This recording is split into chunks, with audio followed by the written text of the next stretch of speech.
walrus, the terrifying giant from the Arctic Circle. The animal kingdom is home to many lovely and cute critters that just melt your heart and make you want to run up and give them a great big hug. The animal we'll be talking about today isn't one of them.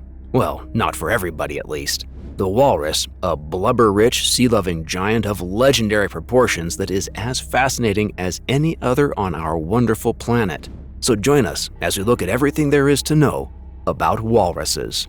Walrus 101. The walrus is a large marine mammal native to the North Pole and the Arctic Circle. The various indigenous tribes the animal shares environments with have differing names for it, with the Inuit people referring to the beast as Ivik. Meanwhile, taxonomists refer to it as Odobenus rosmaris.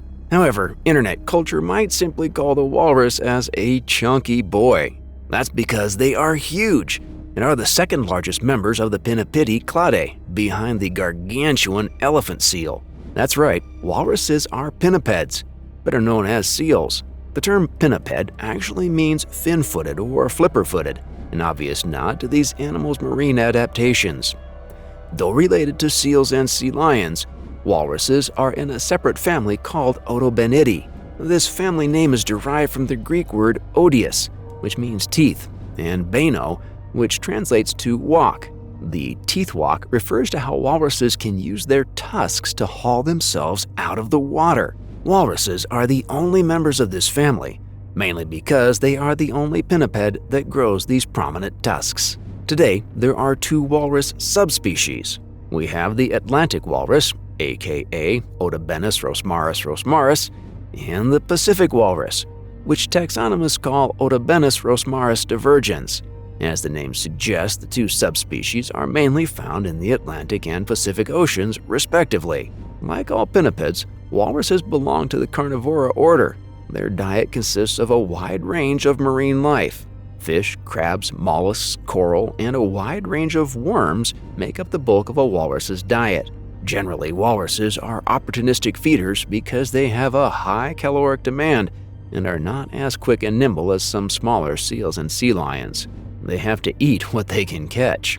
So, just how big are walruses exactly? Well, very. The Pacific walrus is the larger of the two subspecies. Mature males generally range between 1,800 and 3,700 pounds, depending on age and the time of the year, but they sometimes reach 4,400 pounds. Females are about 2/3 of the size of males. Atlantic walruses are about 15% smaller than their Pacific kin. Males generally weigh around 2,000 pounds when fully grown.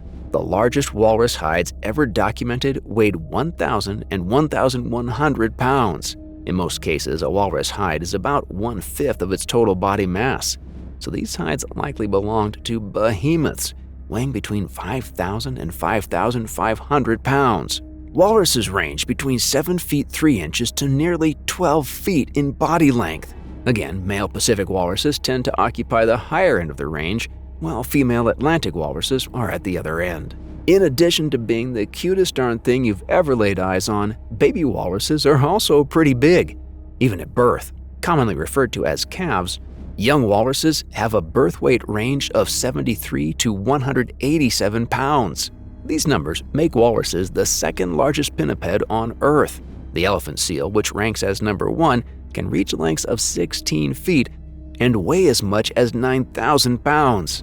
One of the main reasons why walruses are so heavy is the layer of blubber beneath their skin, which can be up to 6 inches thick. Blubber is a thick, fatty layer of adipose tissue that many marine or marine-adjacent mammals have. Its primary purpose is to provide insulation and prevent body heat from escaping, keeping the animal warm. The fat that makes up blubber is also a store of energy for when food is scarce. The walrus's bulk has a substantial impact on its mobility, especially on land. They move sluggishly on all 4 flippers and crash into the ground to rest on their bellies.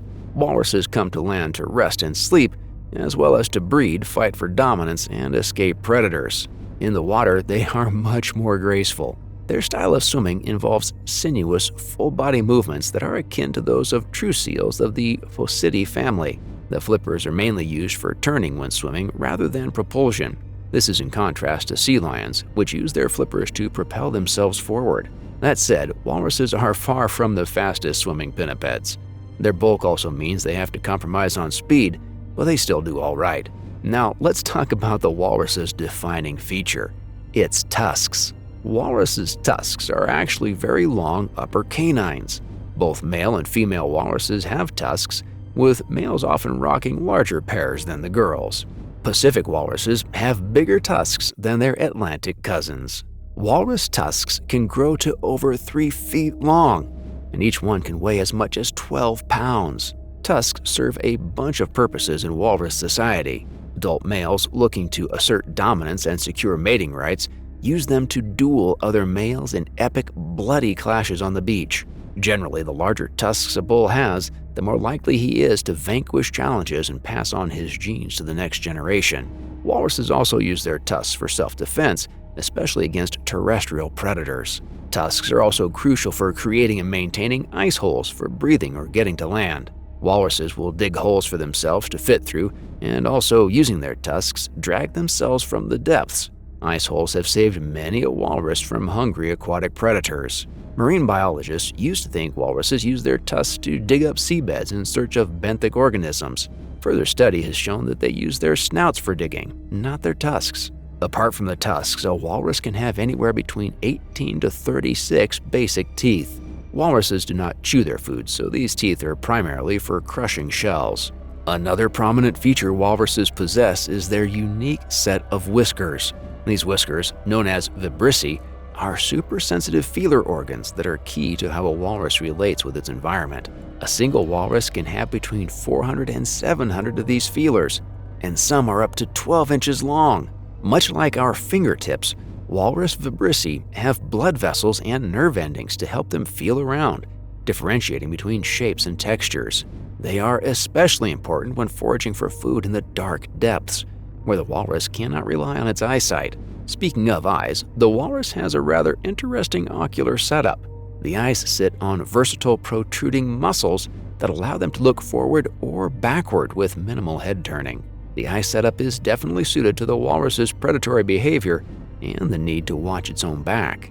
Walrus skin is another interesting feature. These animals have very thick skin that is often wrinkled and covered in thinly distributed fur, which makes them look bald. Males have especially thick skin around their necks and shoulders, making them look like they have extra padding. This extra neck protection is known as a boss, and it is an adaptation to minimize the blows of other males' tusks during battle. The walrus also boasts a cool built-in flotation feature in the form of an air sac under its throat. When inflated, the sac gives the animal buoyancy and allows it to rise toward the surface. This float sac also allows walruses to sleep in the water if they are far from land. Here's another thing you probably didn't know. Walruses have the biggest penis bone of any land or semi-aquatic animal. This bone, known as a baculum, can be up to 25 inches long. Chunky boy is packing. Where are walruses found? Walruses live within and around the Arctic Circle, in both the Pacific and Atlantic Oceans. Pacific walruses are mostly concentrated in the Chukchi Sea, part of the Arctic Ocean that stretches from northeastern Siberia to Alaska. In winter, they venture south to the Bering Sea, part of the northern Pacific Ocean. Atlantic walruses are found in various spots within the Canadian Arctic, as well as Arctic Russia and Greenland. Individuals may be spotted further south from these zones on occasion. Do they have predators? The walrus absolutely has predators. Chief among them is us. Commercial harvesting has wreaked havoc on both species, which are still reeling despite recent conservation efforts and protection. In the US and Canada, only native tribes like the Inuit and Chukchi are allowed to hunt them at select times of the year. Walruses are hunted for their magnificent tusks and bones, their blubber, and for food. Blubber has been less of a motive since the dawn of electricity, but it still has its uses. Indigenous tribes also use walrus bones to make tools, weapons, building materials, jewelry, and other trinkets. As far as natural predators, the walrus only has to worry about the polar bear, the largest of all land carnivores. Bears and walruses are famous for their titanic clashes, and both sides have scored brutal victories over the millennia. For a bear, a walrus kill represents heaven-sent quantities of meat and blubber that make all the difference in lean winters. Smaller predators like wolves may occasionally target walrus calves, but this is a significant risk. Mothers are very defensive of their babies, and they have the backing of a herd, including the big bulls. In the water, there's the small matter of the orca, also known as the killer whale. These oversized dolphins usually hunt in packs, a major threat to walrus herds.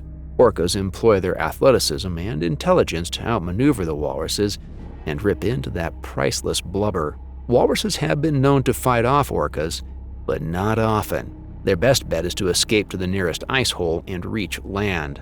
Ice holes also turn into dive holes for walruses trying to escape polar bears. Walruses in culture.